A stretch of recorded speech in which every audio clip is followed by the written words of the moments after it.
Hi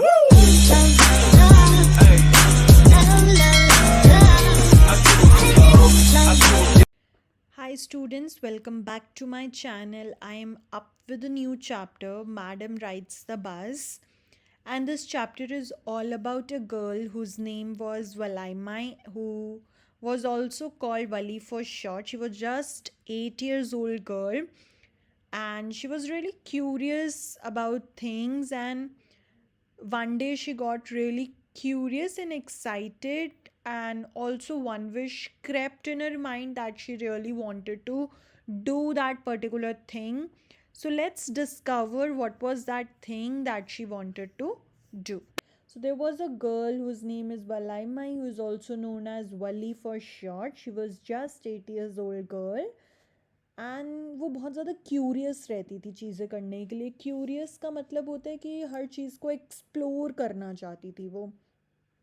उसका जो favourite pass time था वो ये होता था कि वो बस अपने फ्रंट डोरवे पर खड़ी हो जाती थी और वो आसपास की चीज़ों को देखती थी कि स्ट्रीट में हो क्या रहा है. उसके कोई फ्रेंड्स नहीं थे. There were no playmates of her own age उस स्ट्रीट के अंदर, and this was all this was about all she had to do. तो कोई फ्रेंड्स वगैरह उसके आज सच नहीं थे. मे बी बड़े होंगे या उससे छोटे होंगे, बट उसके एज ग्रुप का आज सच कोई नहीं था. तो वो अपने डोर स्टेप पे, you can see in a picture that how she is standing in front of a door and just looking out whatever is happening outside. But for Wali, standing at the front door was every bit as enjoyable as any of the elaborate games other children played. तो वली के लिए अपने front door पर खड़ा होना ही एक बहुत enjoyment की चीज़ थी, as compare to any good game, या फिर बच्चे जितना मज़ा करते हैं खेलते हुए, उसके लिए वहीं डोर पर खड़ा होना भी एक अच्छे इन्जॉयमेंट से कम नहीं था. She really enjoys that.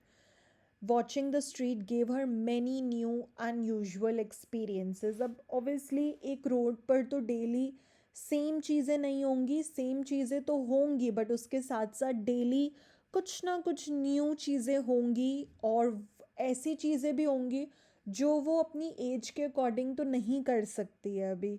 तो she looks at the people, she sees various a lot of things which give her a lot of new ideas and a thought of experience. So, the most fascinating thing of all was the bus that traveled between her village and the nearest town. So, सबसे fascinating thing जो थी वो उसके लिए थी कि वो जो बस होती है उसके विलेज में एंड नियरेस्ट टाउन तक, वो बस रोज़ वहाँ से जाती थी, एंड शी वॉचेस दैट बस daily. It passed through her street each hour, once going to the town and once coming back. तो वो हर घंटे वो बस जो है उसके विलेज से निकलती थी. हर घंटे वो वहाँ से निकलती थी, टाउन पे जाती थी, और टाउन से फिर वो वापस आती थी. The sight of the bus filled each time with a new set of passengers was a source of unending joy for Wali. एक तो बस तो ओवरऑल उसे पसंद ही थी, बिकॉज उसने कभी बस में ट्रैवल नहीं किया था. ऑल्सो एवरी टाइम जब वो नए पैसेंजर्स को देखती थी बस में, so that thing also is a source of unending Joy for her. Also day after day she watched the bus and gradually a tiny wish crept into her head and grew there. तो पहले तो वो बस को देख रही थी, and ऐसा कुछ भी नहीं था कि उसको बस में ट्रैवल करना है या कुछ. डे आफ्टर डे डेली उस बस को देखते देखते उसके दिमाग में एक टाइनी विश आई. उसके दिमाग में ये आया दैट कि मुझे भी बस पर क्या करना है, राइड करना है. इवन इफ़ जस्ट वंस, चाहे बस मैं एक बार करूं, बट मुझे करना है. कई बार ऐसी चीज़ें होती हैं ना लाइफ में, वो एक्सपीरियंसेस हमें मिलने होते हैं, बट क्योंकि हम उन चीज़ों को पहले समझ लेते हैं, पहले देख लेते हैं, पहले उन चीज़ों पे हम ज़्यादा ध्यान दे देते हैं. यही अगर वली जो है, अगर वो अपने प्लेमेट्स या अपने फ्रेंड्स ग्रुप के साथ खेल रही होती स्ट्रीट में, तो शायद वो बस की तरफ इतना ध्यान भी ना देती.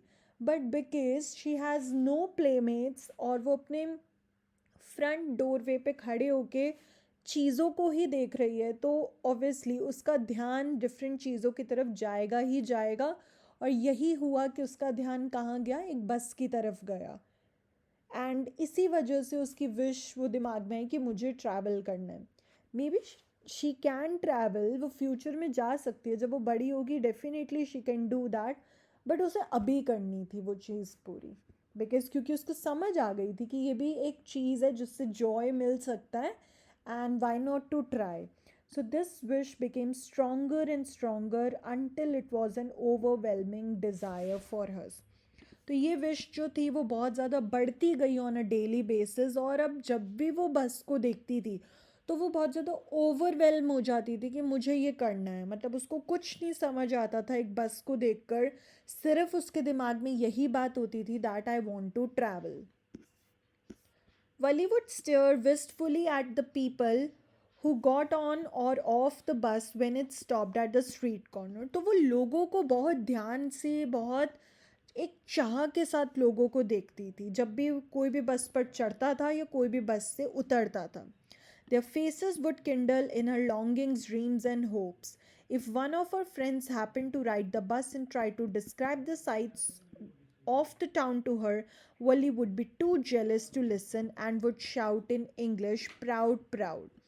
सो बेसिकली अगर उसका कभी भी कोई फ्रेंड बस में ट्रैवल करता था तो वो बहुत ज़्यादा क्या होती थी, बहुत ज़्यादा जेलस होती थी उस चीज़ से, कि उसको नहीं पसंद था बिल्कुल भी उस चीज़ के बारे में सुनना कि तुम बस में गए हो या नहीं गए, मुझे उसके बारे में कुछ नहीं सुनना। And she gets to jealous, और वो सिंपल एक चीज़ बोलती थी, प्राउड प्राउड, बिकॉज उसको उस चीज़ के बारे में कोई भी कन्वर्जेशन करना ही नहीं होता था क्योंकि अभी तक उसने खुद ट्रैवल नहीं किया था।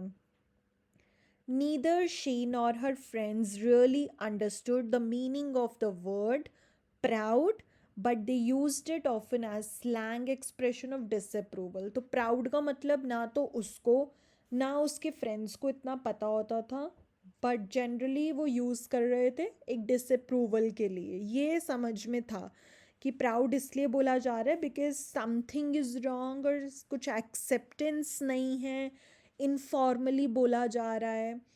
तो ये चीज़ पता थी, बट एग्जैक्ट मीनिंग क्या है प्राउड का वो नहीं पता था।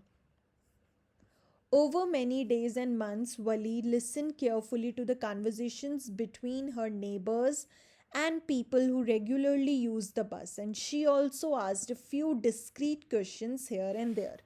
Now, अब उसने प्लान बना ही लिया था कि मुझे जाना ही जाना है, मुझे बस में एक राइड लेनी ही लेनी है, so she has to plan also.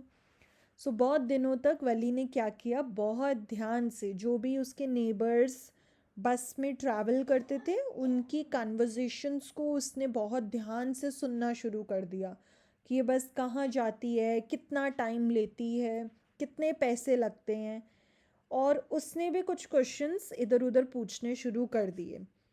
इस तरीके से this way she picked up various small details about the bus journey, और इस तरीके से उसने काफ़ी सारी डिटेल्स जो हैं वो इकट्ठी कर ली बस की जर्नी के बारे में। क्या क्या उसने इकट्ठा किया, the information that she collected was that town जो है वो 6 माइल्स दूर है उसके विलेज से।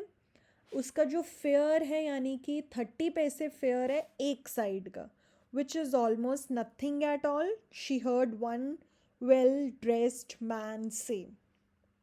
30 पैसे है एक साइड का, और उसने किसी को ये कहते हुए सुना कि 30 पैसे तो कुछ भी नहीं है। एंड जिसने ये चीज़ बोली वो एक अच्छा खासा वेल ड्रेस्ड मैन था, तो उसने ये बोला कि 30 पैसे तो कुछ भी चीज़ नहीं है। But to Wally who scarcely saw that much money from 1 month to the next it seemed a fortune, but Wally के लिए तो वो बहुत ज़्यादा था बिकॉज उसको तो सेविंग्स करनी थी उस चीज़ की। सो उस मैन के लिए वो ज़्यादा पैसे नहीं थे, बट वली के लिए वो बहुत ज़्यादा पैसे थे। Trip to the town took 45 minutes. सो टाउन के पूरी ट्रिप में कितना टाइम लगता था, 45 minutes. It was 6 miles away from her village, but time कितना लगता था, 45 minutes. So the information that she collected was कि वो 6 माइल्स था, 1 वे का फेयर जो था वो 30 पैसे था, 2 वे का फेयर हो गया 60 पैसे, एंड 1 साइड जाने में टाइम लगता है 45 मिनट्स, एंड 45 मिनट्स जाने के और 45 मिनट्स आने के, तो टोटल हो गए 90 minutes. On reaching town, if she stayed in her seat and paid another 30 paise, she could return home on the same bus. और उसने ये भी डिसाइड कर लिया कि अगर मैं अपनी बस से नहीं उतरूँगी, तो उसको ये भी पता था कि वो सेम बस जो है, जो विलेज से टाउन जाएगी, वही सेम बस टाउन से विलेज भी वापस आएगी. तो अगर मैं अपनी सीट से नहीं उतरूँगी और मैं अगर बाकी के 30 पैसे दे दूँगी, और तो मैं सेम बस पे अपने घर वापस आ सकती हूँ. This meant that she could take the one uh, this meant that she could take the 1 o'clock afternoon bus, reach the town at 1:45, and be back home by about 2:45. तो उसने ये सोचा कि मैं अगर 1 o'clock निकलूँगी, तो मैं 1:45 पे वहाँ पहुँच जाऊँगी, और मैं वापस घर कब आ जाऊँगी, 2:45 पे. क्योंकि अगर 15 मिनट्स बस रुकती भी है, तो 2 o'clock बस दोबारा टाउन से निकलेगी, और 2:45 बस वापस विलेज पहुंच जाएगी. तो उसने हिसाब लगा लिया कि अगर मैं 1 o'clock निकलती हूँ, तो मैं 2:45 तक अपने घर वापस आ जाऊंगी. On and on went her thoughts as she calculated, she recalculated, she planned and she replanned. Because of course उसको वो चीज़ किसी को भी नहीं बतानी थी कि वो क्या करने वाली है, वो कहाँ जाने वाली है. सो ऑब्वियसली बहुत सारे थॉट्स आ रहे थे उसके माइंड में. She calculated, she recalculated everything and she replanned everything, कि कहीं भी कुछ गलती नहीं होनी चाहिए. So this is all about the part 1. Madam rides the bus. Wait for part 2. I'll add the link in the description box. You can go and check it from there. You can attempt these oral comprehension check questions. If you have any doubt, you can put it in the comment section.